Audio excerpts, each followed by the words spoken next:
सखी सहेली।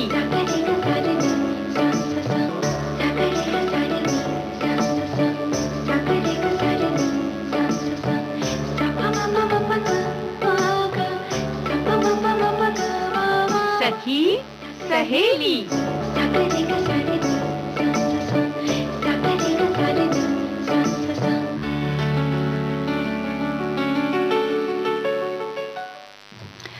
सभी सखियों सहेलियों को मंजू द्विवेदी और रेणु चतुर्वेदी का नमस्कार। और इसी के साथ ढेर सारी शुभकामना कि आज यूं कहें कि पूरे विश्व के लिए अभिभावक दिवस है। और ये एक तरीके का यूं कहें कि समूह का गेम है, खेल है। पूरे जब तक कि हम एक यूनाइट हो गए, एक टीम की तरह नहीं रहते, तो अच्छी तरह से ये जो अभिभावक वाला कार्य है ना, वो ठीक से हो नहीं पाता है। नहीं हो पाता। और अभिभावक बनना एक अलग बात है और अभिभावक की जिम्मेदारी निभाना ये एक अलग बात है और बहुत जिम्मेदारी वाला ये काम होता है।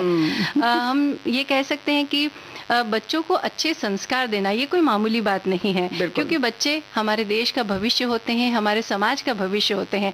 अगर उनके संस्कार अच्छे हों तो उससे घर तो अच्छा होता ही है, लेकिन उसके साथ ही साथ अच्छे समाज और अच्छे देश का निर्माण होता है। बिल्कुल। और एक पूरा समाज जो है एक सुव्यवस्थित ढंग से होता है। और इसलिए दोनों के बीच में सामंजस्य, यानी कि जब भी बात आती है अभिभावक की, तो माता पिता दोनों एक अलग अलग इकाई के रूप में नहीं, बल्कि दोनों मिलकर एक इकाई के रूप में, एक शब्द इसीलिए नाम दिया गया अभिभावक, जिसमें माता पिता दोनों बराबर से हैं। हाँ। और इन दोनों का जब तालमेल अच्छा होता है और बड़ी खूबसूरती से बच्चों को पालते हैं, और उनकी जिम्मेदारी भी होती है कि घर में ऐसा माहौल दें, बच्चों को अच्छी परवरिश दें, उनको प्यार दें, खेलने का माहौल दें, और उनको एक स्वस्थ वातावरण के साथ साथ पोषण दें ठीक ठाक, ताकि जो मंजू जी आपने जैसा कहा ना कि बच्चे जो है देश का भविष्य हैं, पहले तो अपने ही भविष्य देखते हैं कि ये हमारा भी भविष्य है। हाँ। सीधा सीधा जुड़ा है। तो बड़े प्यार से उनको पालते हैं, और बड़ा जिम्मेदारी का तो काम है, लेकिन उतना ही बहुत प्यारा और बहुत आनंददायक भी है ये काम। बिल्कुल, बहुत आनंददायक है और जीवन में खुशियां भर देता है, रंग भर देता है यूं कहें, लेकिन साथ ही साथ बहुत सारी जिम्मेदारियों का बोझ लेकर आता है। अब आपने बहुत सारी बातें कही कि पोषण का ख्याल रखें, लेकिन इसके साथ शिक्षा भी एक बहुत जरूरी बात है। हाँ, अभी तो हम एक्चुअली में बहुत छोटे से बच्चे को देख रहे थे मंजू जी, हम वहीं तक थे सीमित। सही बात है। लेकिन जब थोड़ा सा हम आगे बढ़ते हैं तो उसकी शिक्षा भी उतनी ही जरूरी होती है। अगर हम उसे शिक्षा नहीं दे पाते हैं ठीक से, तो कई बार क्या होता है ना, बच्चे के मन में भी ये बहुत भावना एक घर कर जाती है कि अरे मैं ये करना चाहता था लेकिन मम्मी पापा ने मुझे करने ही नहीं दिया, या मुझे वो करवा नहीं सके। तो एक हीन भावना कहीं ना कहीं उनके अंतर मन में भर जाती है। और हीन भावना के साथ साथ पूरा का पूरा उनका जीवन जो है वो नष्ट भी हो जाता है। तो अभिभावक की जिम्मेदारी केवल यहीं तक नहीं सीमित है कि बच्चों को सुरक्षित रखें, एक सुरक्षित वातावरण भी दें घर में, और उसके साथ साथ जो आर्थिक व्यवस्था है वो भी पूरा देखना, उसको चुस्त दुरुस्त रखना भी जिम्मेदारी बन जाती है। और इसके लिए बार बार बहुत दिनों से हम सोच रहे थे कि कार्यक्रम में इसकी चर्चा भी करेंगे मंजू जी, कि एक बजट बनाकर अगर हम चलते हैं घर का, तो ये जो जिम्मेदारी है अभिभावक वाली वो बड़ी खूबसूरती से चल जाती है। क्योंकि पैसा जो है वो काफ़ी मायने रखता है, क्योंकि बाद में बच्चों के पढ़ाई की जो बात आती है, भविष्य की बात है, या और भी जो योजनाएं बनानी होती हैं, उसके साथ साथ खुद के भविष्य की भी जो चिंता है अभिभावक की, वो सिर्फ इसलिए कर रहे हैं ना मंजू जी, मुस्कुराइए मत। देखिए ऐसा है कि ऐसा ना हो कि बच्चों को ये लगे कि हम इनके ऊपर बोझ बन रहे हैं। तो कुछ आप अपनी ऐसी व्यवस्था भी रखें। जी देखिए, कई बार हमने ना अभिभावकों के मुंह से ये बात सुनी है कि जब उनकी बेटी पैदा होती है ना, तो वो थोड़ा थोड़ा पैसा जोड़ना शुरू कर देते और ये कहते हैं कि अरे बेटी पैदा हुई है ना तो उसके शादी के वक्त काम आएंगे। लेकिन हम ये कहेंगे कि उसके शिक्षा के लिए सबसे पहले उसे काम में लाइए, क्योंकि ये शिक्षा जो है ये हमेशा उसके साथ रहेगी और ये उसे काम भी आएगी। इसके लिए पैसा जोड़िए, लेकिन बच्चों की शिक्षा और स्वास्थ्य के लिए जोड़िए। बिल्कुल। और जब हम शिक्षा के लिए जोड़ेंगे तो अभी अक्सर आजकल कोविड-19 में ये बात आती है कि अगर हम शिक्षा पर ज़्यादा खर्च करेंगे तो शायद हमें अस्पताल कम बनवाने पड़ेंगे। हम जागरूक रहेंगे तो बहुत सारी बीमारियां जो हैं सिर्फ हमारे जागरूक रहने की वजह से हमसे दूर रहेंगी। जी बिल्कुल सही बात है। और बात शिक्षा और स्वास्थ्य के साथ संस्कारों की भी हमने की, और इसी के साथ अब एक बात और भी हमें करना ज़रूरी है, और वो बात है संगीत की बात, है ना रेणु जी? संगीत की बात है, लेकिन जब पोषण की बात आती है मंजू जी, तो आज विश्व दूध दिवस भी है। हाँ। तो इसके बारे में भी बहुत सारी बातें करेंगे, क्योंकि बच्चों की जब बात आती है तो दूध उनसे सीधा सीधा जुड़ा हुआ है। हाँ। और पोषण बहुत अच्छी तरह से देता है। लेकिन प्यारा सा गीत सुनते हैं, उसके बाद बात करेंगे।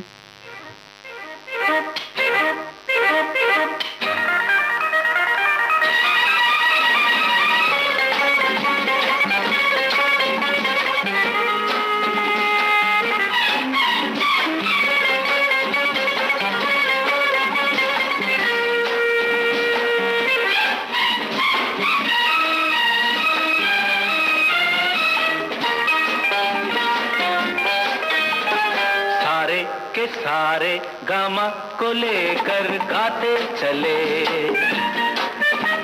सारे के सारे गामा को लेकर गाते चले।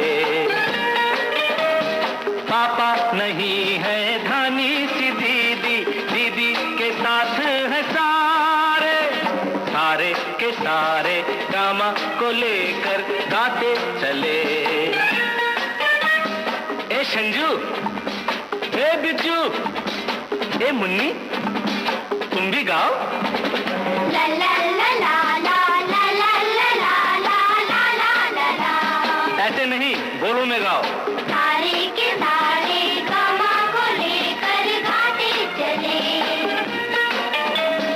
पापा नहीं है दानी सी दीदी, दीदी के साथ है सारे, सारे के सारे गामा को लेकर गाते चले।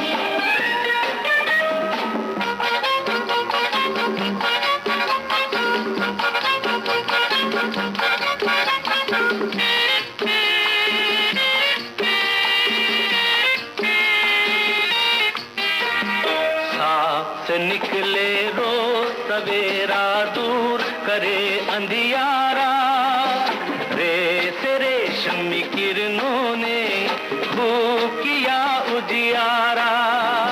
साथ निकले रोज सवेरा, दूर करे अंधियारा, रेशमी किरणों ने दूर किया उजियारा। ला ला ला ला ला ला ला ला ला। रमा गाओ ना। सूरज की रोशन किरणों पे सारे गाते चले, ला ला ला ला ला ला ला ला ला। पापा नहीं है धानी सी दीदी, दीदी के साथ है सारे, ला ला ला ला ला ला ला ला ला ला।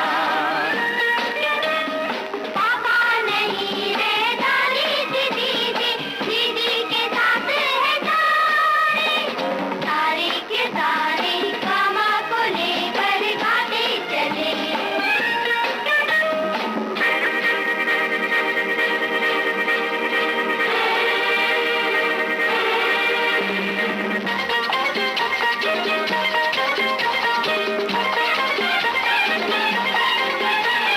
गा से गुनगुन, गा गा गा, माँ से मध्यम, माँ माँ माँ, पा से एक पुजारी। सा सा रे ग ग म प प म ग ग म प प म रे म ग।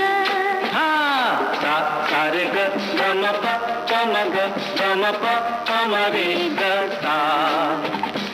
गा से गुनगुन करता है, घूमे क्यारी क्यारी, माँ से मीठे बोलों में पासे एक पुजारी।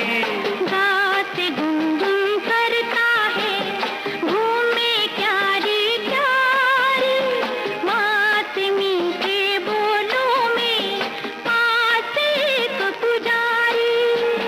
ला ला ला ला ला ला ला ला ला ला ला।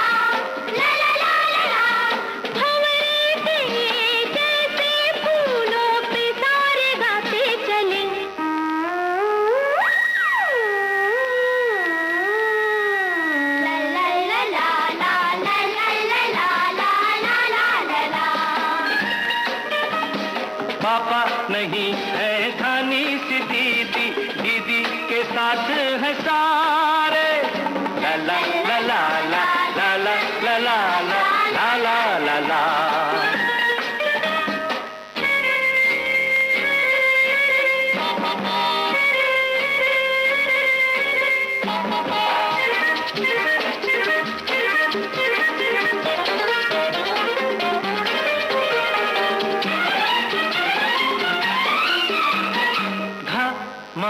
ध प ग प धा से धूप सुनहरी है, ये नी नशीली लागे।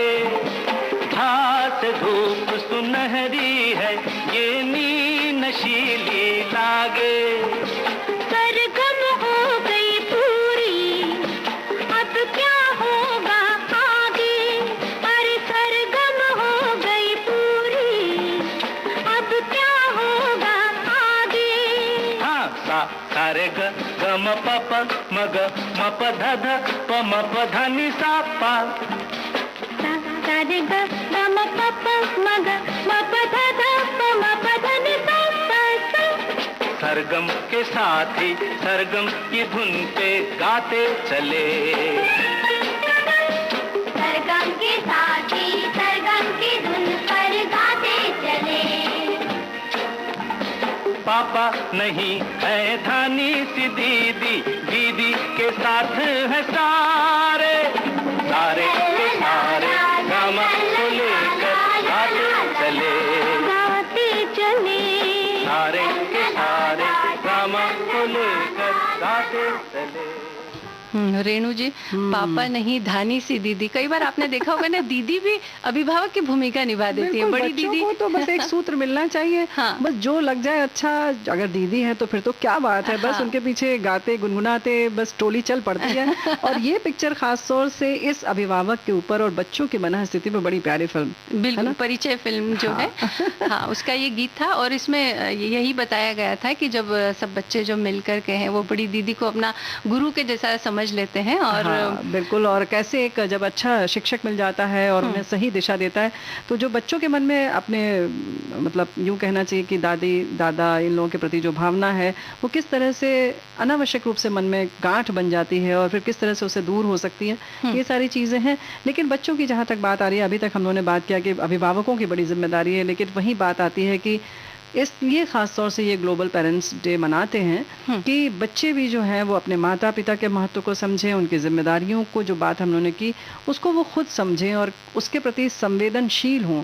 समझें कि किस तरह से त्याग करके अपनी इच्छाओं का बहुत जगह तक कह सकते हैं दमन करके रोक के उनको और आपकी इच्छाएं, आपकी ज़रूरतों को पूरा करते हैं अभिभावक, है ना? तो उसके बाद बच्चों की भी ये जिम्मेदारी बन जाती है कि जब वो अपने पैरों पर खड़े हो जाएं तो वो माता पिता का ख्याल रखें, अपने पेरेंट्स का ख्याल रखें, उनकी ज़रूरतों का ख्याल रखें और हमेशा उन्हें साथ रखें। बात ये होती है कि जैसे ही नौकरी लग जाती, कहीं दूसरी जगह नौकरी लगी, वो दोनों पति पत्नी निकल जाते हैं, माता पिता यहाँ अकेले रहते हैं। और कई बार तो वो याद करते रहते हैं कि अरे 1 वर्ष हो गया, मेरे बच्चे नहीं आए, मैंने पोते पोतियों का मुंह नहीं देखा। इस तरह से बड़े लालायित रहते हैं बच्चों को खिलाने के लिए, लेकिन वो मिलने के लिए आते ही नहीं। और अगर बात विदेश की हो तो फिर तो भूल जाइए आप। हाँ। ये सारी चीज़ें बहुत महत्व रखती हैं और ख़ास तौर से हमें लगता है कहीं कहीं क्या ज़्यादातर तो भावनाओं की बहुत ज़रूरत होती है, संवेदनशील होना बहुत ज़रूरी होता है। हर चीज़ पैसे से नहीं होती है। वैसे तो कुछ लोग ये भी कहते हैं कि बच्चे अपने माता पिता को इमरजेंसी फंड न समझें, मतलब ये ना समझें कि जब मर्जी आए अच्छा पैसे निकालो, अच्छा हम वहाँ मकान ले रहे हैं, हमें पगड़ी देनी है, 1 लाख रुपए आ जाओ दे दो, और वो ना समझें। और वैसे ही माता पिता भी अपने बच्चों को अपना रिटायरमेंट फंड न समझें। बिल्कुल इस तरह से हमें अपनी योजना बनानी चाहिए और बच्चों को भी ये समझना चाहिए। लेकिन इन सब से इतर ये जो बहुत ज़रूरी बात है कि हम जैसे कहा ना मंजू कि वर्ष हो जाता है, बच्चे आते नहीं, लेकिन आप रोज़ एक बार हालचाल तो ले सकते हैं। उन्हें ये तो एहसास करा सकते हैं कि हम भले ही दूर हैं लेकिन मन से आपके नज़दीक हैं, आपको हमारी ज़रूरत नहीं है, हमें आपकी ज़रूरत है। हम आपको उतना ही याद करते हैं, कैसे आप बचपन में हमें खिलाते थे, कैसे घुमाते थे, कैसे कंधे पर बिठाते थे, कैसे हम लिफ्ट में ऊपर नीचे बार बार आते जाते थे, आप परेशान होते थे लेकिन बार बार आते जाते थे। ये सारी छोटी छोटी चीज़ें याद करके उन्हें ये एहसास दिलाइए कि जो उन्होंने बचपन में आपके साथ किया है, प्यार मोहब्बत दी है, वो अभी तक आप उनके दिल दिल में, मतलब आपके दिल में है।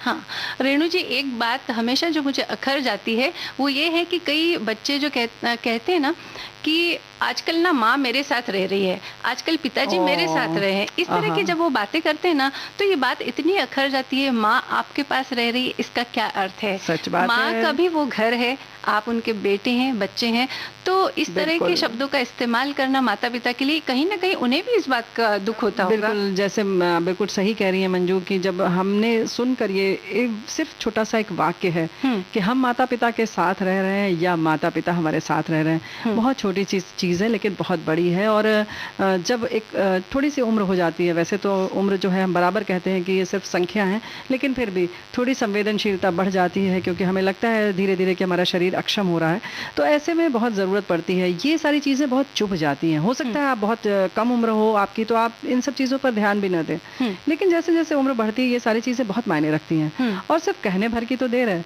इसमें क्या दिक्कत है? रहना उसी घर में है, चाहे आप उनके साथ रह रहे हैं या वो आपके साथ रह रहे हैं, बल्कि बेहतर तो यही है कहें कि हम साथ साथ रह रहे हैं। बिल्कुल, है ना? ऐसा ही कहना चाहिए। और जब बच्चे छोटे होते हैं तो माँ बाप कितना बड़ा दिल रखते हैं, हर उनकी ज़रूरत पूरी करते हैं, यहाँ तक कि खाने पीने की भी कोई चीज़ आ जाती है, अगर हमें माँ को लगता है कि अरे बच्चे को ये चीज़ ज़्यादा पसंद है, वो अपने हिस्से में से काफ़ी ज़्यादा निकाल करके बच्चे को दे देती। लेकिन जब ऐसा होता है कि बच्चे बड़े हो जाते हैं, माता पिता बूढ़े हो जाते हैं, तो वहाँ छोटी छोटी बातों का हिसाब रखने लग जाते हैं और कहते हैं अरे माँ को तो जब देखो यही चाहिए, माँ को तो इन चीज़ों की ज़रूरत बहुत पड़ती है। अभी कल ही लाके दिया था। ऐसे ऐसे छोटे छोटे वाक्य जो होते हैं तकलीफ देते हैं मंजू जी। बल्कि चीज़ों की कटौती क्या, कभी कभी तो बहुत सारी जो पसंद की चीज़ें होती हैं वो माँ खुद खाना ही छोड़ देती है कि चलो भाई गाजर का हलवा है, बच्चे को बहुत पसंद है, इतना बना है तो ये तुम्हारा ही है। तो अच्छा, बच्चे भी इतने निष्फिक्र रहते हैं माता पिता के साथ ना, कभी ये नहीं सोचते कि खाया या नहीं खाया। ठीक है, ये उम्र है और हक है पूरा, खूब मतलब खूब मस्ती से रहिए, खूब खुश रहिए बचपन में, लेकिन जब उम्र हो जाए तो थोड़ा सा ख्याल रखिए। बिल्कुल, ध्यान रखना जरूरी है। और आज एक और खास दिन है रेणु जी, बताइए कौन सा दिन है? जब गाजर के हलवे की बात की तो दूध की बात तो अपने आप आ जाती है ना? खीर है, और खीर जब बनती है तो सब बच्चे बहुत खुश होते हैं और माँ बड़े प्यार से बनाती है कि आज बच्चा आ रहा है तो खूब मेवा डाल के खीर बना ली जाए। हाँ हाँ, बिल्कुल बना ली जाए, लेकिन उसके पहले एक मीठा सा गीत भी तो सुन लिया जाए। अच्छा, ऐसा है? ठीक है।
मिट जाती है एक ही पल में जीवन की हर थकन।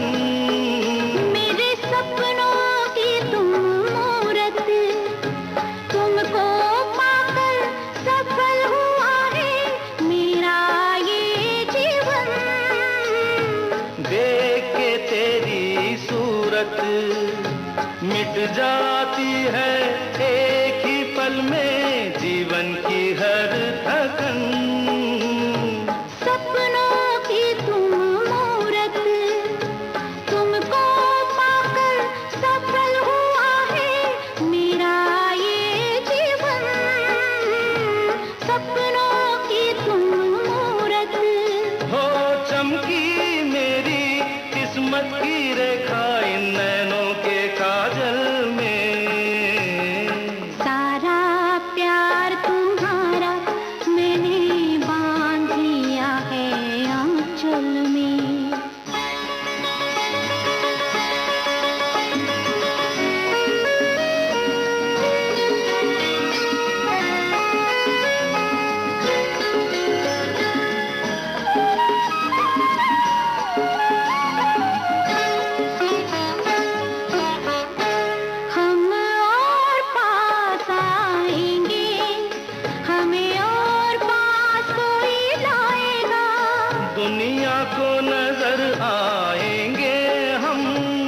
जब जब वो मुस्काएगा। हम और पास आएंगे, हमें और पास कोई लाएगा। दुनिया को नजर आएंगे हम जब जब वो मुस्काएगा। आई ऐसी बेला, एक पल को भी मुझे अकेला छोड़ न देना तुम।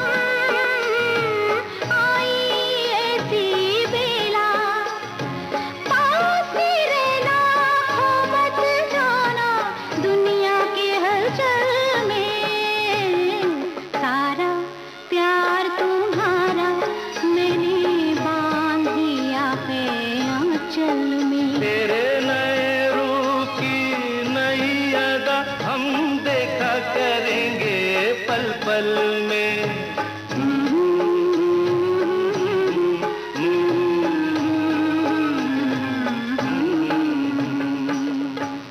आंचल में बंधे हुए इसी प्यार से पूरा परिवार बंधा होता है रेणु जी। यही प्यार होता है जो एक दूसरे को एक दूसरे से बांधे रखता है। बिल्कुल, और इसका महत्व सब बखूबी जानते हैं, लेकिन फिर भी पता नहीं कहीं ना कहीं कोई कमी रह जाती है। बहुत छोटी सी चीज़ है, बहुत प्यारी चीज़ है प्यार। इसको बांटिए, खुद में खुद संभाल कर रखिए और जी। खूब सबको बांटिए और खूब दीजिए। और जब आप में खुद में इतना प्यार भरा होगा तो अपने आप बांटते रहेंगे। तो हम यही दुआ करते हैं। बिल्कुल है ना? दुआ करते हैं। और देखिए एक बात और जो यानी हमने कि अभी इसके शुरुआत- साथ हम ये भी दुआ करते हैं कि सब लोग स्वस्थ रहें। हम समझ रहे हैं क्योंकि कोविड-19 है, हम सब चाहते हैं स्वस्थ रहें, और बराबर बात हो रही है कि मन शांत रखें और वहीं अपने खाने पीने का पूरी तरह से ख्याल रखें। बिल्कुल। है ना? दूध की हम बात कर रहे थे, तो देखिए शिशु जब जन्म लेता है तो कहते हैं कि सबसे पहले माँ का जो पहला गाढ़ा दूध होता है वो उसे बहुत सारी बीमारियों से बचा करके रखता है, उसकी रोग प्रतिरोधक क्षमता को बढ़ाता है, इसलिए वो दूध पिलाना बहुत जरूरी होता है। उसके बाद धीरे धीरे वो बड़ा होने लगता है, 6 महीने तक माँ का लगातार वो दूध पीता है। उसके बाद दूध के साथ थोड़ा थोड़ा ठोस आहार लेने लगता है। बिल्कुल। उसके बाद के जीवन की भी अगर बात करें तो दूध की उपयोगिता हमारे जीवन में निरंतर रहती है ना? बिल्कुल है, और खास तौर से जो शाकाहारी जीव जंतु हैं या वैसे भी जो लोग हैं उनके लिए बहुत महत्व है। और जितने स्तनपायी जीव हैं धरती पर हो चाहे वो जल में हो, उन सब के लिए दूध का बहुत महत्व है। और हमारे अपने मानव जीवन के लिए तो बहुत महत्वपूर्ण है और बड़ा आसान भी है। मतलब अगर आपके पास घर में दूध है तो बहुत सारी चीजें बन जाती हैं। और आपने कुछ नहीं तो रोटी दो ली, उसमें घी नमक लगाया, उसके साथ दूध के साथ खा लिया, उसमें दूध केवल दूध के संग सादी रोटी भी खा सकते हैं। तो बहुत आसान हो जाता है। अगर घर में दूध है तो आप निश्चिंत रहिए। बिल्कुल। और वैसे दूध को संपूर्ण आहार कहा जाता है। अगर कई बार ऐसा होता है ना, शाम के समय थोड़ा पेट भारी होता है, आप सोचते हैं नहीं खाना खाने का तो मूड नहीं है, नहीं खा पाएंगे, तो हम कहते हैं चलो एक गिलास केवल दूध पी के सो जाओ। यानी कि दूध एक संपूर्ण आहार है। बिल्कुल। तो और इस अगर पोषण के दृष्टिकोण से भी देखें तो ये बहुत जरूरी भी है। कैल्शियम का बड़ा ही मुख्य स्रोत है, इसी से हम दही जमाते हैं। पनीर की जहां तक बात है तो वो भी हम इसी से बनाते हैं। मीठा छेने वाला रसगुल्ला भी बनता है। बिल्कुल। मिठाइयाँ जो बनती है वो सब उसी से बनती है। लेकिन रेणु जी कई लोग ऐसे होते हैं ना जो लैक्टोज इंटॉलरेंट होते हैं, या यानी कि इस दूध का उपयोग वो नहीं कर पाते हैं, उन्हें तकलीफ होती है, या यूं कहें कि वो पचा नहीं पाते हैं। एलर्जी होती है, जैसे बहुत सारी चीजें नहीं खा पाते, वैसे ही कुछ लोगों को खास तौर से दूध से होती है, बहुत सारे लोगों को ग्लूटेन से होती है, ऐसे बहुत सारी चीजें हैं। बिल्कुल। तो ऐसे समय में सोयाबीन का दूध इसका एक अच्छा विकल्प हो सकता है, है ना? तो सोयाबीन का जो दूध बनाते हैं वो बिल्कुल उसके जो गुण होते हैं ना, इस दूध से कहीं भी वो कम नहीं होता है। इसलिए अगर आप लैक्टोज इंटॉलरेंट है, यानी कि गाय भैंस का दूध अगर आपको नहीं पचता है तो आप इस दूध का उपयोग कर सकते हैं। तो अब मतलब बनाने की विधि बताएंगी तभी कर पाएंगे, अदरवाइज तो नहीं खा पाएंगे ना? तो बिल्कुल हम बताएंगे अपनी सखियों को। तो सोयाबीन का दूध बनाने के लिए हमें क्या करना है, अगर परिवार में 4 लोग हैं तो 4 लोग के लिए दूध बनाने के लिए 100 ग्राम सोयाबीन काफी होता है। बस 100 ग्राम? बिल्कुल 100 ग्राम काफी होता है। तो आप लगभग 100 ग्राम जो सोयाबीन है उसे 8 से 10 घंटे के लिए गला दीजिए, यानी कि रात को गला दीजिए, भिगो दीजिए पानी में अच्छी तरीके से, धो करके उसे अच्छी तरह से भिगा दीजिए। उसके बाद में सुबह उसे क्या करना है, हमें जिस पानी में हमने गलाया है उस पानी को निकाल देना है, और उसको जो है, जैसे कि हम मूंगफली को सेकने के बाद उसका छिलका कैसे निकालते हैं, थोड़ा सा रगड़ रगड़ के छिलका निकालते हैं, उसी तरह से हमें दोनों हाथों से इसको मसलना है, तो इसका ऊपर का जो छिलका है ना वो निकल जाता हाँ, है। यानी कि यूं भी कह सकते हैं कि खड़ी मूंग की दाल हो या जैसे उड़द की दाल है, हम जैसे उसको रगड़ के उसका छिलका निकालते हैं वैसे निकाल लें, भीगी हुई जैसे दालें होती हैं। बिल्कुल इस तरह से इसका छिलका निकालते हैं, फिर इसमें पानी डालेंगे, बहुत सारा पानी डालेंगे, तो जो छिलका उसका निकला है ना वो ऊपर ऊपर आ जाएगा, तो उस छिलके को हमें निकाल देना है। अब सारा पानी निकालने के बाद में इसे हमें मिक्सर ग्राइंडर में डालना है, और उसके बाद में इसको थोड़ा पानी डाल करके बहुत अच्छी तरह से बारीक इसको पीसना है, ठीक है। पीसने के बाद इसे एक तपेली में डालिए, और तपेली में लगभग 1 लीटर के करीब आप पानी डालिए, और उसके बाद इसे उबालने के लिए रख दीजिए। उबालते समय एक बात का खास ख्याल हमें ये रखना है कि इसे निरंतर हिलाते रहिए, चलाते रहे किसी कड़छी से या चम्मच से, ताकि वो तली में लग ना जाए। हाँ, चिपक जाता है तो फिर वो जल जाता है और उसके बाद उसका स्वाद खराब हो जाता है, इसलिए निरंतर इसे चलाते रहना आवश्यक है। इसके बाद जब ये उबलना शुरू होता है तो इस दूध के ऊपर थोड़े थोड़े झाग आना शुरू हो जाते हैं, तो उस झाग को हमें चम्मच की सहायता से अलग करके फेंक देना, उस झाग का इस्तेमाल हमें नहीं करना है, है ना। वैसे भी पहले जब दालें बनती थी और उबाली जाती थी तो उसमें जो ऊपर झाग आता था उसको निकालकर हम फेंक ही देते थे, अगर आपको याद हो तो। बिल्कुल याद है मुझे, क्योंकि पहले जो है वो देगची के अंदर बनती थी दालें, कुकर नहीं होती थी, छोटा सा मुंह होता था। हाँ, वो भी अब वैज्ञानिक कह रहे हैं कि बड़ा वैज्ञानिक रूप से बहुत अच्छा था वो। हाँ, उस समय कुकर नहीं हुआ करते थे, तब हम दाल देगची या फिर किसी मिट्टी के बर्तन में ही बनाया करते थे, ये तब की बात है। तो ये बात हुई कि ऊपर का मतलब हम जो सोयाबीन का दूध बनाएंगे तो उस प्रक्रिया में भी जो झाग आएगा ऊपर उसको निकाल कर फेंक देना है। बिल्कुल फेंक देना है उसे। उसके बाद 7 से 8 मिनट हमें मध्यम आंच पर इसको उबालते रहने देना है, लेकिन फिर चलाते रहना है। हाँ, लेकिन चलाते रहना है। जब ये उबल जाए उसके बाद आप गैस बंद कर दीजिए, थोड़ा इसको ठंडा होने दीजिए, और उसके बाद एक मलमल के कपड़े से इसे छान लीजिए। तो जो छना हुआ दूध है वो बिल्कुल आपके पीने के लायक है। आप चाहें तो उसमें गुड़ डालें, चाहे तो उसमें आप शक्कर डालें, और इसी दूध से हम दही भी जमा सकते हैं। जैसे हम दूसरा दूध से दही जमाते हैं वैसे ही इससे आप जमा सकते हैं। हल्के कुनकुने दूध में थोड़ा सा जावन डाल दीजिए तो आपका दही तैयार हो जाएगा। इसी से हम जो है टोफू भी बना सकते हैं, है ना। तो टोफू बनाने की प्रक्रिया भी बिल्कुल वैसी ही है जैसे कि हम दूसरे दूध से बनाते हैं, कि आप पहले दूध को गर्म कीजिए और उसके बाद नींबू का रस डाल करके उसे फाड़िए, उसके बाद में इसे छान लीजिए। जो छना हुआ जो आपके पास में पदार्थ आएगा, हाँ, उसे एक मलमल के कपड़े के नीचे दबा करके रख दीजिए। जब उसका सारा पानी निकल जाएगा तो टोफू तैयार हो जाएगा। उसके टुकड़े कीजिए और उसकी आप सब्जी बनाइए या उसके पकोड़े बनाइए। अब एक बात और, मतलब ये पहले तो मतलब ये पता होना चाहिए कि पकौड़े बनेंगे या सब्जी बनेगी। भाई शाम का समय है इस वक्त, तो अगर अब हम जब कार्यक्रम से निकलेंगे तब तो पकौड़े ही बनेंगे। हाँ, रात हो जाएगी तब सब्जी बनाई जा सकती है।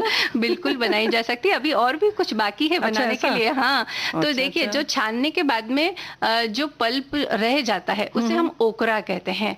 और वो भी बहुत उपयोगी होता है रेणु जी। उसका हलवा बना सकते हैं आप, उसके आप पकौड़े बना सकते हैं, उसको आप गेहूं के आटे के साथ में मिला करके चपाती बना सकते हैं। उसे गेहूं के आटे में मिलाइए, बेसन मिलाइए, थोड़े मसाले मिलाइए, आपके बहुत अच्छे स्वादिष्ट पराठे बन जाएंगे। तो यानी उसे भी आपको फेंकने की जरूरत नहीं है, उसका भी अच्छा उपयोग है। आम के आम, गुठली के दाम।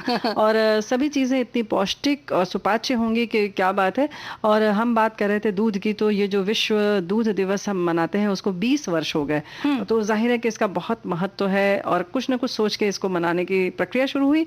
और यूएन जो है वो बहुत सारी चीज़ों के लिए है कि हम जैसे विश्व योग दिवस आने वाला है, अभी आज हमने अभिभावक दिवस मनाया, तो ये सारी चीज़ें सिर्फ इसलिए नहीं होती हैं कि हम सिर्फ आज तक इसको ख्याल रखें, बल्कि ये दूध के जो बात है उसके महत्व को समझना, उसके संरक्षण की बात सोचना और उसके प्रयोग के लिए कैसे परिवार में इसको इस्तेमाल करें और कैसे स्वस्थ रहें। और ख़ासतौर से आजकल जैसे मंजू जी बात चल रही है कि गोल्डन मिल्क, यानी कि दूध में हल्दी मिलाकर पी के हम अपनी रोग प्रतिरोधक क्षमता बढ़ा सकते हैं, स्वस्थ रह सकते हैं, सर्दी जुकाम से दूर रह सकते हैं।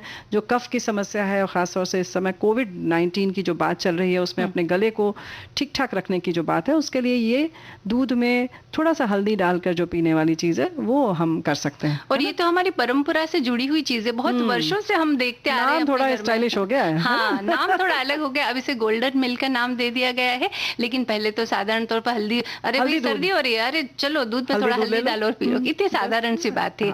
तो अब भी जो है हम इसका इस्तेमाल करते रहें, हम अपनी परंपराओं से जुड़े रहें, अपनी जड़ों से जुड़े रहें और अपने आप को स्वस्थ बनाए रखें। और हम अपने कार्यक्रम की जो परंपरा है गीत सुनाने की, वो तो हम करेंगे ही। और कल 2 जून को हाँ। हमारी सखी सहेली का पहला कार्यक्रम 2 जून को शुरू हुआ था। तो हाँ। कल हम कुछ खास लेकर हाजिर होंगे, लेकिन अभी गीत सुना देते हैं। हाँ। उसके बाद बहनें सोचेंगी कि क्या करेंगे हम लोग कल, अच्छा। है ना? जी। जिया लागे ना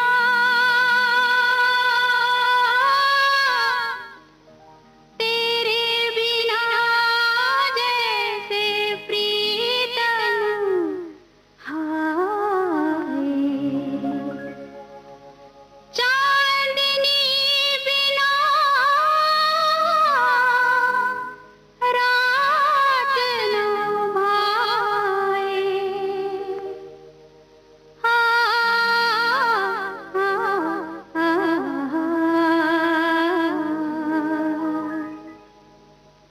निस दिन मेरा जुल्मी सजन ऐसी बत्तियां बनाए, हाँ जले बैरी मन सुलगे बदन आग सी लग जाए, हाँ निस दिन मेरा जुल्मी सजन ऐसी बत्तियां बनाए, हाँ जले बैरी मन सुलगे बदन आग सी लग जाए, हाँ।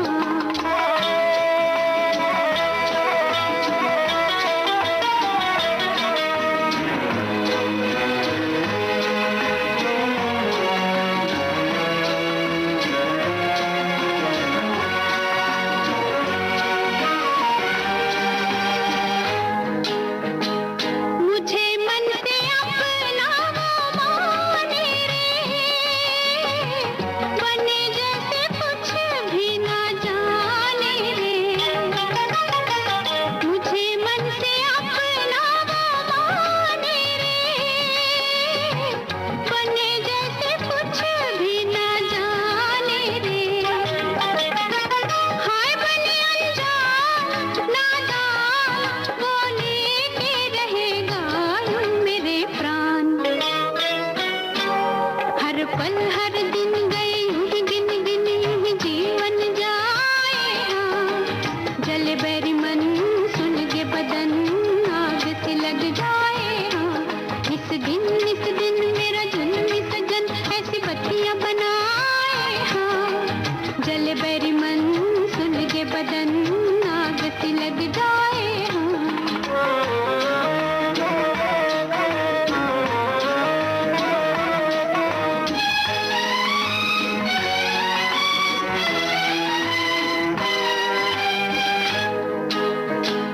आए तो बाहर लेके आए रे,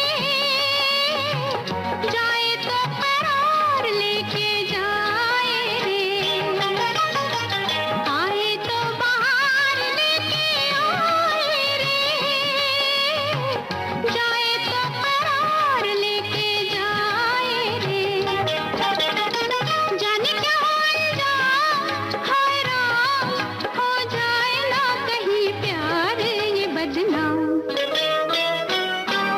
करे दिल हलचल गिरे अखियों से जल मुझे इतना सताए, हाँ जले बैरी मन सुन के बदन आग सी लग जाए, हाँ इस दिन मेरा जुल्मी सजन ऐसी बत्तियां बनाए, हाँ जले बैरी मन सुन के बदन आग सी लग जाए, हाँ।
बहुत मीठा मधुर प्यारा सा ये गीत हमने सुन लिया। यानी कि हमारी जो है ना कार्यक्रम की गाड़ी आगे बढ़ी, लेकिन जब बात आती है कि परिवार में बच्चे जब हैं धीरे धीरे बड़े होते हैं, और जैसे कि परिवार की बगिया जब है ना खिलना शुरू होती है, हाँ। तो उसके साथ साथ और भी समस्याएं भी साथ में आती हैं। और अभिभावक वाली जो जिम्मेदारी है मंजू, जैसे कहा ना शुरू में आपने कि बहुत गंभीर है, हाँ। वो तब ज्यादा गंभीर होती है कि जब बच्चे किशोरावस्था की दहली पर कदम रखते हैं, दहलीज पर आते हैं, और उसके बाद युवावस्था। ये दोनों बड़ी ही नाजुक सी दौर है, बहुत सी नाजुक सी उम्र है। हाँ, यूं कहें कि टर्निंग पॉइंट रहता है एक उनके जीवन का, जब उन्हें थोड़ी समझ आ जाती है लेकिन पूरी समझ नहीं आती है, तो वो ये समझ नहीं पाते हैं कि भाई हमारे लिए क्या सही है और क्या नहीं सही है। और दोस्तों के साथ रहते हैं, दोस्तों की बातें सुनते हैं, और उस समय वो बातें उन्हें बहुत आकर्षित भी करती है। तो इस चक्कर में कई बार होता है कि वो कुछ गलत आदतों के उसमें फंस जाते हैं, शिकार हो जाते हैं, और माता पिता को तब पता चल भी नहीं पाता है। लेकिन माता पिता को थोड़ा सतर्क रहने की उस समय आवश्यकता होती है, और नजर रखना बहुत जरूरी है ऐसे बच्चों पर, कि अगर उनकी आदतों में थोड़ा भी बदलाव दिखे, या ऐसा लगे कि उनके खर्चे बहुत बढ़ रहे हैं, या वो चुपके चुपके कुछ कर रहे हैं, या फिर माँ बाप से अलग रहने की कोशिश कर रहे हैं, यानी कि एक अपना कमरा बंद करके बैठने की अगर वो सोच रहे हैं, तो हमें संभल जाना चाहिए ऐसे मौकों पर, और सोचना चाहिए कि ये बदलाव बच्चे में क्यों आ रहा है। बिल्कुल सही बात है ना। तो ये उम्र ऐसी है कि बच्चों में उत्सुकता बहुत होती है। वो जैसे कि कुछ भी मिला, जैसे कि ठीक छोटी सी बात है, सिगरेट है, तंबाकू है, उन्हें लगता है चख के देखते हैं कैसा होता है, क्योंकि जब छोटे होते हैं तब तक उन्हें मान कर चलते हैं कि ये तो हमें नहीं छूना है। लेकिन एक उम्र के बाद जब लगता है कि जैसे अक्सर लोग हम ही अभिभावक ही कहते हैं इतने बड़े हो गए, ये भी नहीं पता, तब उन्हें लगता है कि नहीं हम बड़े हो गए हैं और ये काम हम कर सकते हैं। तो धीरे धीरे इन सब चीज़ों का स्वाद चखना, उसके बारे में जानकारी लेना उन्हें मज़ा आता है, और एक चमत्कार सा लगता है कि अरे देखें अब तो हम बड़े हो गए, लाओ ये करके देखते रहें। और ये जो चीज़ें हैं वो धीरे धीरे आदत बन जाती हैं। तो हमें नज़र रखना तो ज़रूरी है, हम देखें कि उनके दोस्त कैसे हैं, वो क्या हरकतें कर रहे हैं। और छोटी उम्र में ही कई बार हमने देखा है कि बच्चे जो है सिगरेट और इनका सेवन करना शुरू कर देते हैं, गुटखे खाने लग जाते हैं। तो ये बहुत बुरी बात है, क्योंकि छोटी उम्र में उनके जो अंदर के अंग है बड़े नाजुक अंग होते हैं, और उसमें वो जो धुआं होता है वो जब उनके फेफड़ों में जाता है उन्हें खराब करता है, और उस समय तो पता नहीं चलता है, लेकिन धीरे धीरे उसके दुष्परिणाम सामने आ जाते हैं। और हम बच्चों की क्यों बात करें, बड़ों के अंदर भी ये एक गलत आदत होती है। और कई बार हमने देखा है कि पिताजी जो है घर में बैठ करके बच्चों के सामने सिगरेट पी रहे हैं, और होता क्या है ना रेणु जी, एक्टिव जो होता है यानी कि धूम्रपान करने वाला जो व्यक्ति, उससे पैसिव स्मोकर जो होता है वो उससे भी ज्यादा प्रभावित होता है। बिल्कुल सही है। एक्टिव स्मोकर जो होते हैं यानी कि जो धूम्रपान सीधे करते हैं वो तो अपने आप को क्षति पहुंचाते ही हैं। वहीं जो पैसिव की मंजू जी बात कर रही हैं, यानी कि जो सामने बैठा है आपका, चाहे बच्चा हो, पत्नी हो, या आप कहीं रास्ते में हैं, किसी वाहन में हैं, बस में हैं, ट्रेन में हैं, तो आसपास के लोगों को भी आप प्रभावित करते हैं। तो ऐसा नहीं है कि आप नहीं पी रहे हैं तो आप निश्चिंत हैं कि आप स्वस्थ हैं, आपके आसपास तो कोई ऐसा नहीं है, इस बात का भी ख्याल रखें। हाँ, और हमें ये भी पता चला है कि कैंसर का जो है बहुत एक मुख्य कारण ये भी है कि तंबाकू का सेवन वो किसी भी रूप में किया जाए, चाहे आप खाने के रूप में करें, चाहे धूम्रपान के रूप में करें, चाहे गुटखे के रूप में उसे खाएं, किसी भी तरह से उसका सेवन किया जाए वो नुकसानदेह ही होता है। यहाँ तक कि आजकल तो कई बार हमने देखा है कि महिलाएं भी इससे अछूती नहीं है, उनके अंदर भी ये आदत हमने देखी है, और वो चूंकि बच्चों के बहुत नजदीक रहती है इसलिए उनके लिए और भी ज्यादा ये नुकसानदायक हो सकता है। बिल्कुल। और खासतौर से जब गर्भाधारण की बात हो, यानी कि आप जब माता बनने वाली हूँ या बनने की सोच रही हूँ, तब खास तौर से इस बात के लिए बहुत सतर्क रहें। धूम्रपान से हमारे फेफड़े प्रभावित होते हैं, वहीं तंबाकू जब हम खाते हैं, गुटखा से जो है हमारे पूरे मुंह का कैंसर होने की बहुत संभावना रहती है, क्योंकि बहुत देर तक वो मुंह में रहता है, चबाते हैं हम उसको, तो जो हमारे ज़बान है, उसके आसपास दांत है, वो सारी चीज़ें प्रभावित होती हैं और पूरा असर वो करते हैं। तो कुछ लोग तो ये तक कहते हैं कि जो बाकी और नशे हैं उनसे भी ज़्यादा ये घातक है।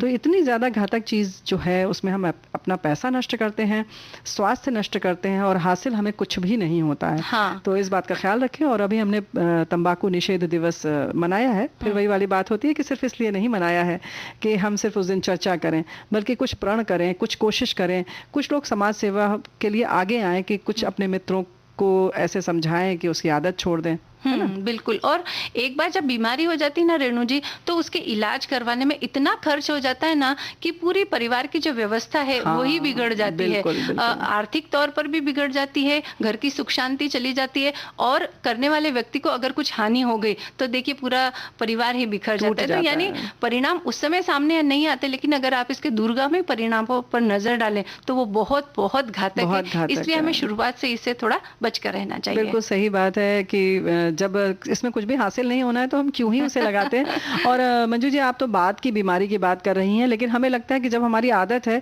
वो ही अपने आप में बहुत बड़ी बीमारी हाँ। है ना। जब हम इसका सेवन कर रहे होते हैं, वो भी अगर सच मायने में देखिए साथियों, तो वो बीमारी ही है हाँ। कि हम उसके बगैर नहीं रह सकते। इससे बड़ी बीमारी क्या होगी कि हम उसके गुलाम हो गए, हाँ। है ना। और कई बार तो जब नहीं मिलता है ना तो इतने तड़प उठते हैं ना, मतलब उनकी चैन सुख सब चला जाता है। जी। बस उनका ध्यान इसी बात की तरफ लगा रहता है कि अरे एक पैकेट मिल जाए तो अच्छा हो, अरे इसका बिल्कुल। गुटखे का एक पैकेट मिल जाए, और उसको हासिल करने के लिए वो कुछ भी करने के लिए तैयार हो जाते हैं। वो तो सारी चीजें जो है वो हम बाद में जरूर बात करेंगे, क्योंकि अभी कोविड-19 के समय बहुत सारी चीजें और सामने हाँ। निकल कर आई हैं, लेकिन उससे पहले एक गीत सुन लेते हैं। बिल्कुल।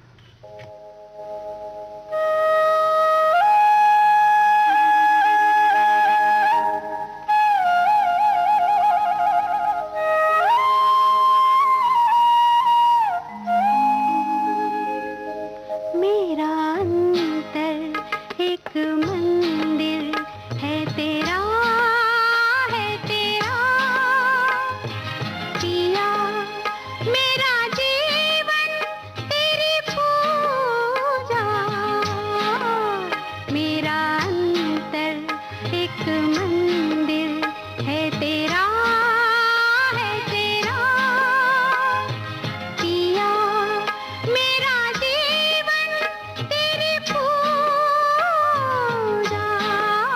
मेरा अंतर एक मंदिर है तेरा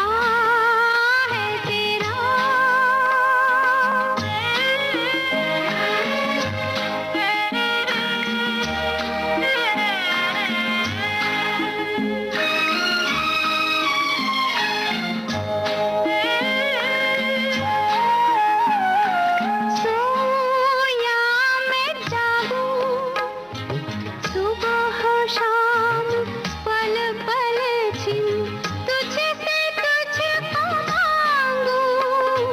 सोया मैं जागूं सुबह हो शाम पल पल छिन तुझसे तुझको मांगूं।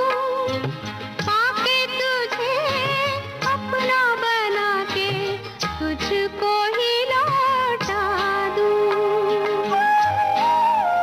मेरा अंतर एक मंदिर है तेरा पिया। मेरा जीवन तेरी पूजा। मेरा अंतर एक मंदिर है तेरा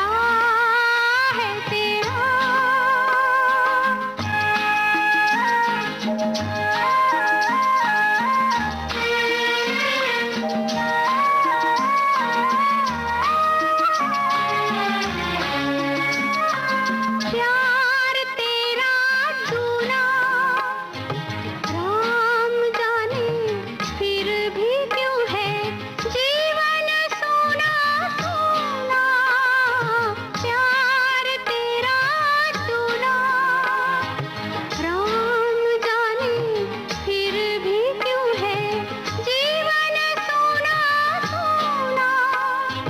कैसे कहूँ कैसे देखूं मैं कोई सपना।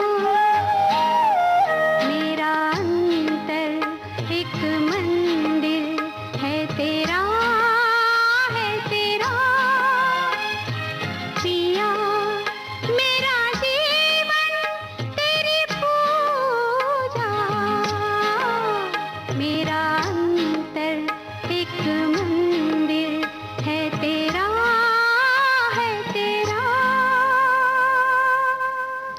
तो रेणु जी देखिए, हमारा अंतर जो होता है एक मंदिर की तरह होता है, और इस अंतर मन को हम किस तरह धुएं में उड़ा देते हैं हमें पता ही नहीं चलता है ना। बिल्कुल, अंदर मन को उड़ाते हैं, पैसे को उड़ाते हैं, समय को उड़ाते हैं, स्वास्थ्य को उड़ाते हैं, सब हाँ। कुछ तो उड़ा देते हैं। और सोचते भी नहीं इसके बारे में फिर। कोई जरूरत ही नहीं है ना, परिवार के लोग हैं सोचने के लिए, हम ऐसा मान के चलते हैं। वहीं पर एक बड़ी बड़ी इसमें इजाद भी होती रहती है मंजू जी। हाँ। ये सब चीजें जो है ना, वैसे तो सभी क्षेत्र में कुछ न कुछ आविष्कार होते रहते हैं। ऐसे ही इसी में एक हम लोगों ने, जैसे अभी पहले तो हम बात कर रहे थे कि उससे जुड़ी हुई बहुत सारी चीजें हैं, कुछ भी हम पैसे खर्च करने को तैयार हैं, इसीलिए लोग व्यावसायिकरण भी इसका बहुत होता है। और जो उद्योगपति हैं या उद्योग से जुड़े हुए लोग हैं, वो इसको बहुत अच्छे से इस्तेमाल भी कर लेते हैं। जैसे इस वक्त बहुत महंगी चीजें, सारे उत्पाद बहुत महंगे बिके, हाँ। वहीं इसमें नए नए कुछ ऐसे चीजें भी लाते हैं ताकि लोगों का शौक और बढ़े, मतलब उसके लिए लालसा बढ़े उनकी, लगे कि अच्छा चलो लाओ ये भी कोशिश करते हैं, इसको भी जांचते हैं। उसी में एक नाम आता है ई सिगरेट का भी, हाँ। है ना। तो हाँ, वो बड़ा बिल्कुल। थोड़ी फैशनेबल सी हो गई है आजकल। हाँ, नई पीढ़ी के जो बच्चे रहते हैं ना, उन्हें नई नई चीजों के बारे में बहुत जानकारी रहती है। नहीं, और जानकारी तो हमारा भी मन करता है, लेकिन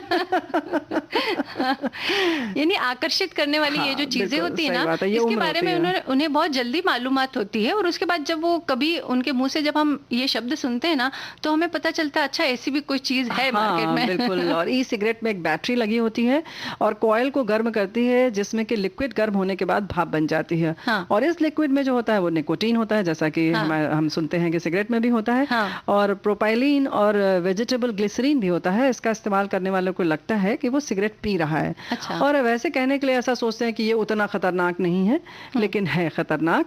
पहले इसको तंबाकू से कम खतरनाक माना जा रहा था, लेकिन 2015 में इंग्लैंड में पब्लिक हेल्थ अथॉरिटीज ने कहा ई सिगरेट तंबाकू के मुकाबले 95% कम खतरनाक होते हैं। लेकिन उसी साल फिर से उस पर कुछ रिसर्च हुआ और पता चला कि नहीं, ये सही नहीं है।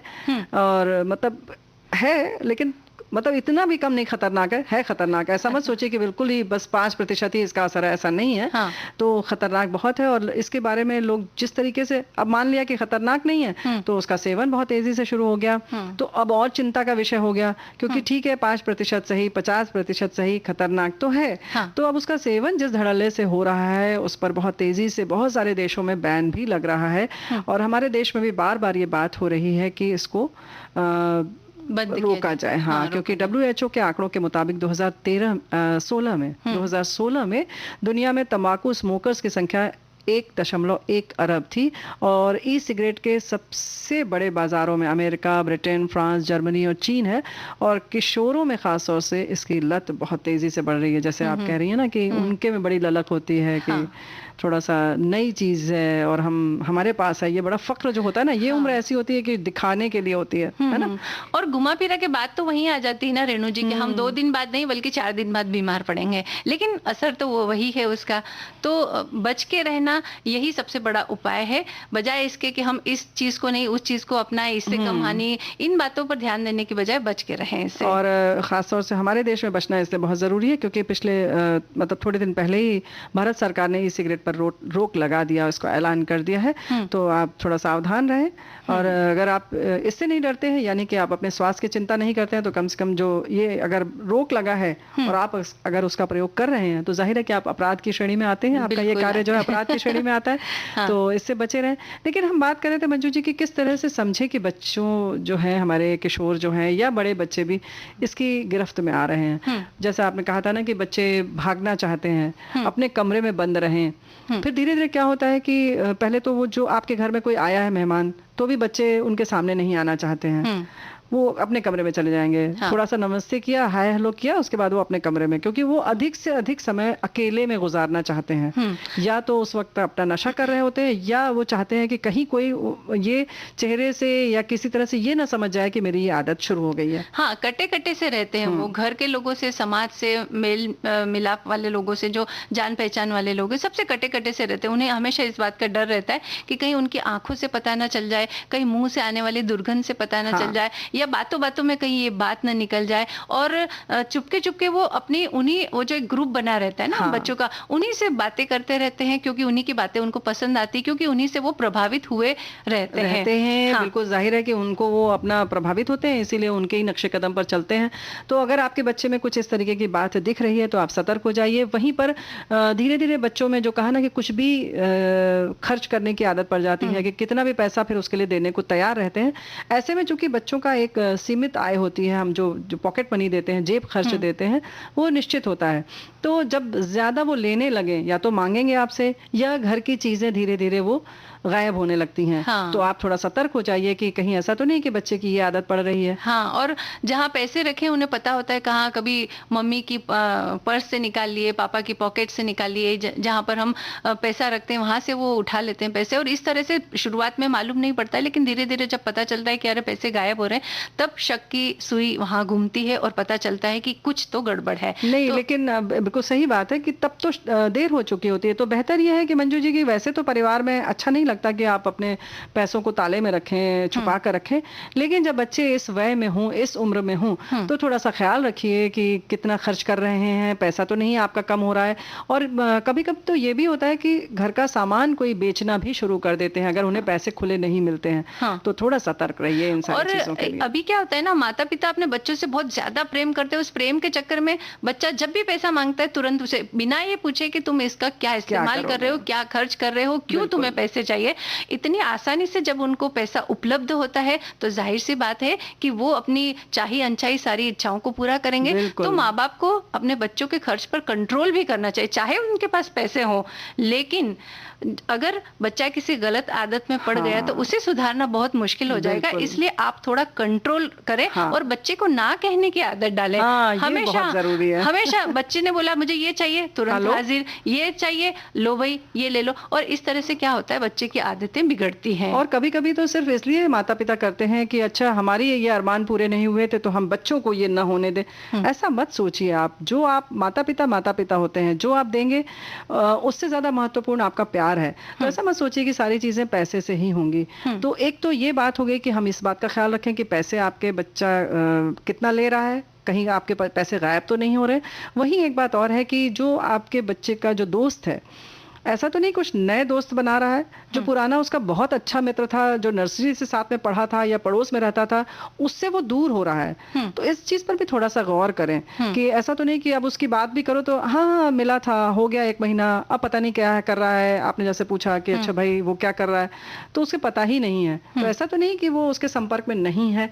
तो आप थोड़ा सतर्क रहिए। जो नए दोस्त बन रहे हैं वो कैसे हैं, उनकी हरकतें क्या है, और ऐसा भी ना हो कि आपके बच्चों को ये पता चले कि आप उस पर निगाह रख रहे हैं। इसको बड़ी सावधानी से करना पड़ता है कि आप बच्चे को ये भी ना लगे कि माता पिता हमारे ऊपर निगाह रख रहे हैं, लेकिन फिर भी आप रखें। जो उसके पुराने मित्र हैं उनसे पूछते रहें कि आपका बेटा या बेटी कितने दिन हो गए मिले हुए, क्या हाल चाल है बेटा तुम्हारा, आप उसका भी हाल चाल ले लें, और इस बहाने आपको अपने बच्चे का भी हाल चाल मिल जाएगा। हाँ, और खर्च का ब्यौरा भी उनसे लें। हाँ। है ना, कि जैसे आपने उन्हें 100 या 200 रुपए दिए तो आप पूछिए उनसे कि आपने कहाँ खर्चा किया, और इस बात के प्रति आश्वस्त भी हों आपकी, हाँ वाकई में जो बच्चा बोल रहा है कि यहाँ खर्चा किया, वहाँ खर्चा किया या नहीं, इस बात की जानकारी लेना बहुत आवश्यक हो जाता है। बिल्कुल, बच्चों पर विश्वास करना जितना महत्वपूर्ण है, हमें लगता है कहीं ना कहीं ये शब्द जरूर खराब लगेगा, लेकिन शक भी करना उतना ही जरूरी है, उतना ही महत्वपूर्ण है। लेकिन ये बिना बताए, ये बिना एहसास दिलाए कि आप उन पर शक कर रहे हैं, उन पर निगाह रखिए, बड़े प्यार से रखिए।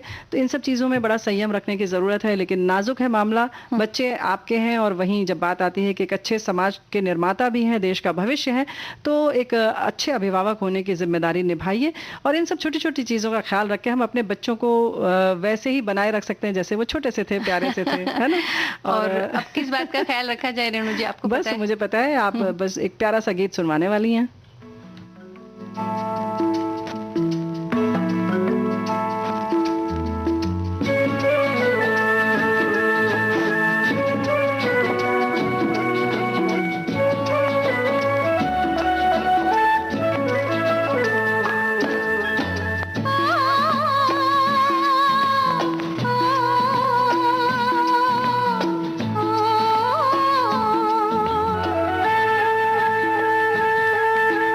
दिल से दिल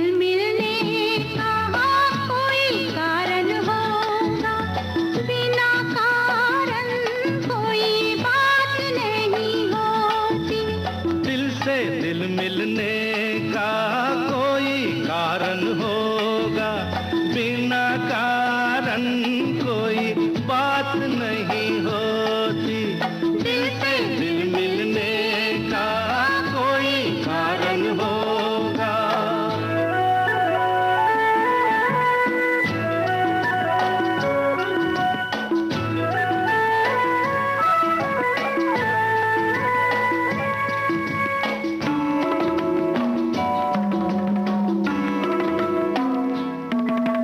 वैसे तो हम दोनों एक दूजे से हैं अभी अनजाने,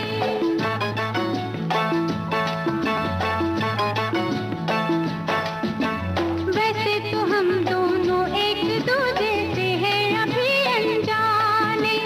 कोई अगर देखे तो कहे बरसों के हैं मीत पुराने। हो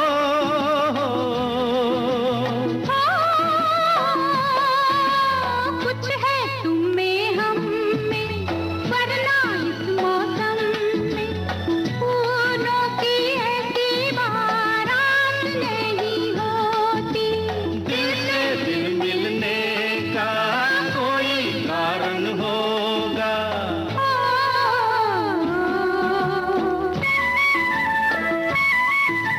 जाने कहाँ से आए हो तुम, हम आए कहाँ से जाने। आज तुमको खबर ना हमको पता, दिल कैसे मिले दीवाने। जाने कहाँ से आए हो तुम, हम आए कहाँ से जाने। हो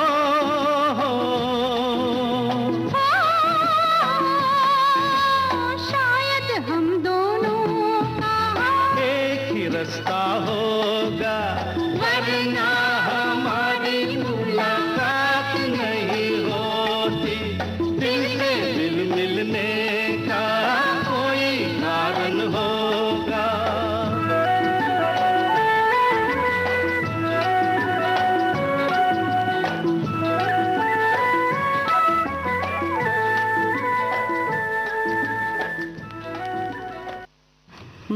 हर चीज का कारण होता है ना। लेकिन कारण जब है, और बहुत सारे लोगों का कारण है, और इसीलिए हमारे देश ने, हमारे प्रशासन ने और रेलवे मंत्रालय ने बहुत सारी व्यवस्था की है। ट्रेन चला रहे हैं, श्रमिक ट्रेन चल रही हैं, और बहुत सारी नई ट्रेनें भी चल रही हैं। कारण है, बहुत ज़रूरी है लोगों का, कुछ लोगों का घर जाना। लेकिन वहीं जो लोग बेकार में जा रहे हैं, बहुत छोटे से किसी कारण से जा रहे हैं, तो हमारा ये कहना है कि वो न जाए। इस वक्त अगर ज़रूरी नहीं है तो यात्रा न करें, घर से न निकलें। बिल्कुल। कई जगहों पर अब लॉकडाउन हटा है, कई जगहों पर ढील दी गई है, लेकिन फिर भी लोग ये ना समझे कि इसका मतलब ये है कि कोरोना चला आज़ादी हो गई। गया। हाँ, जी, बिल्कुल। सावधानी अभी भी हमें उतनी ही रखना बाकी है। और जहां तक घर से बाहर हो यात्रा का सवाल है, कम से कम सीनियर सिटीजन यानी कि बुजुर्गों को, गर्भवती महिलाओं को और बच्चों को अभी भी बिल्कुल घर के अंदर रहना है, क्योंकि घर के अंदर रहकर ही हम सुरक्षित रह सकते हैं, और बचाव ही उपाय है, बचाव ही ट्रीटमेंट है। बिल्कुल, ये बात सही है। तो जहां तक संभव हो घर के अंदर रहें। और माननीय प्रधानमंत्री जी ने कल मन की बात में कहा कि हम मास्क भी लगाएं, और जितने प्रिकॉशंस हैं, यानी कि सोशल डिस्टेंसिंग की बात है, दूरी बनाए रखने की बात है, आइसोलेशन की बात है, उन सारी चीज़ों का उसी तरह से पालन करें। बहुत ज़रूरी है, तभी आप जाएं, है ना। क्योंकि जाहिर है कि ट्रेन चल चुकी है, बस चल चुकी है, एक बड़ा हिस्सा जो है अर्थव्यवस्था का शुरू हो गया है, धीरे धीरे पटरी पर आ जाएगा देश भी। लेकिन फिर भी हमें सतर्क रहना बहुत ज़रूरी है ना। हाँ, बिल्कुल। तो मुंह पर मास्क लगाएं, जहाँ तक घर से निकलें, और जो भी चीज़ें हैं उनका पूरी तरह से पालन करें।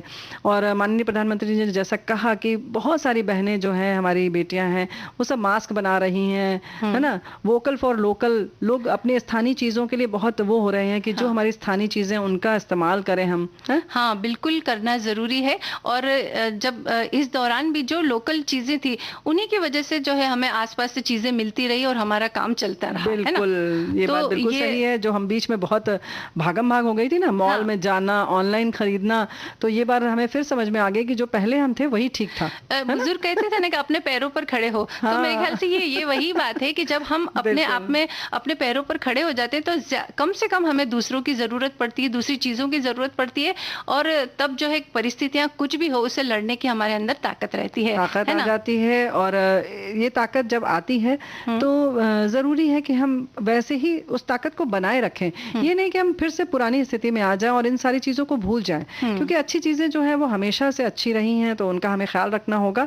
और जैसे कि आयुष मंत्रालय बार-बार कह रहा है, माई लाइफ माई योगा। तो अच्छा। पुरानी पद्धति की बात आ रही है, तो खास तौर से माननीय प्रधानमंत्री जी ने जैसा कोट किया और बताया कि खास तौर से योग की जब बात आती है तो हमारा श्वसन क्रिया उसमें बहुत ज्यादा होती है, और ये जो बीमारी है वो श्वास से संबंधित है। तो कृपया योग से जुड़े रहें। बिल्कुल जुड़े रहें, और इस महीने में हम विश्व योग दिवस भी मनाएंगे, पर्यावरण दिवस भी मनाएंगे, भूजल दिवस भी मनाएंगे।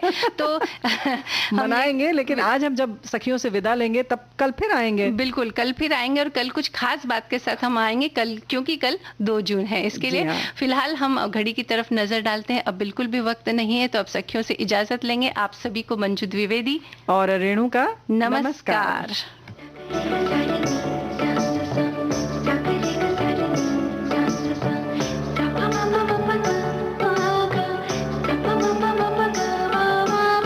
सखी सहेली।